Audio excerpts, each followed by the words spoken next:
সালের 27শে নভেম্বর বেতন কমিশন বসিয়ে মাননীয় অভিরূপ সরকারকে চেয়ারম্যান করেছিল, সেটা আমরা কিন্তু তখনই বলেছিলাম যে 16তে বিধানসভা ইলেকশন, অতএব এটা প্রকাশ পেতে পেতে কবে হবে সেটা আমাদের ধারণার বাইরে।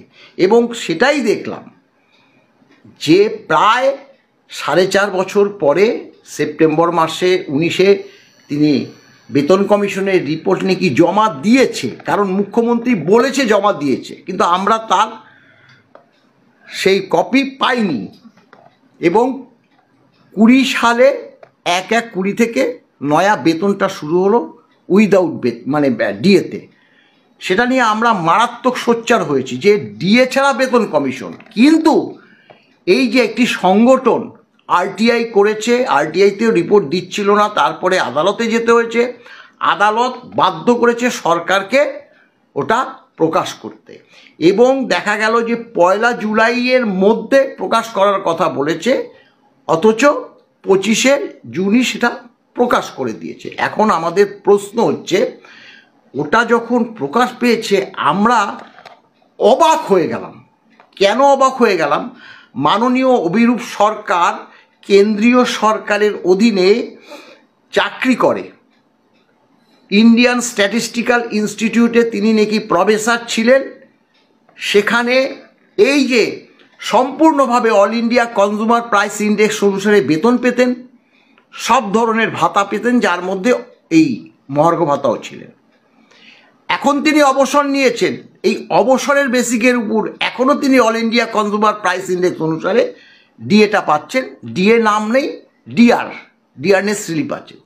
অথচ তিনি সরকারকে সরাসরি বলছে যে all India consumer price index অনুসারে রাজ্য সরকারের যে ডিএ দিতে হবে, এর কোনো মানে মান্যতা আমি খুঁজে পাইনি, মানে মান্যতা দেয়নি। সরকার সেটাকে গ্রহণ করেছে, ওর কথাটাকেই সরকার গ্রহণ করেছে। আবার শুধু তাই নয়, দেখুন ব্যাপারটা হলো কংগ্রেস আমলে তখনও আমি চাকরি পাইনি, তখন 10% বাড়ি ভাড়া ভাতা ছিল। বামফ্রন্ট সরকার আসার পর 10% বাড়ি ভাড়া ভাতাটা হয়ে গেল 15%। এই অভিরূপ সরকার এসে সেই 15% বাড়ি ভাড়া ভাতাকে 12% করে দিয়েছে। অর্থাৎ এই যে এই সরকারকে মানে তাবেদারি করতে করতে এমন জায়গায় তিনি নিয়ে এসছেন, তিনি যে একজন অর্থনীতিবিদ সেই ভাষাটাই তিনি ভুলে গেছেন। কারণ কি, এই all India consumer price index অনুসারে ডিএ দেওয়ার কথা বলেনি ঠিকই, কিন্তু এই তিনি all India consumer price index অনুসারে আমাদেরকে বেতন বাড়াতে বাধ্য হয়েছেন। কারণ all India consumer price index অনুসারে যেমন ডিএও দেওয়া হয়, all India consumer price index অনুসারে ভাতা সে বেতনও বাড়ানো হয়। কারণ হচ্ছে, এবং উদাহরণস্বরূপ বলবো, যেমন 2.5657 গুণিত কেন্দ্রীয় সরকার, অন্যান্য রাজ্য সরকারের বেতন বৃদ্ধি হয়েছে, আমাদেরকেও কিন্তু ওই 2.57 গুণিত বেতন বৃদ্ধি করতে হয়েছে।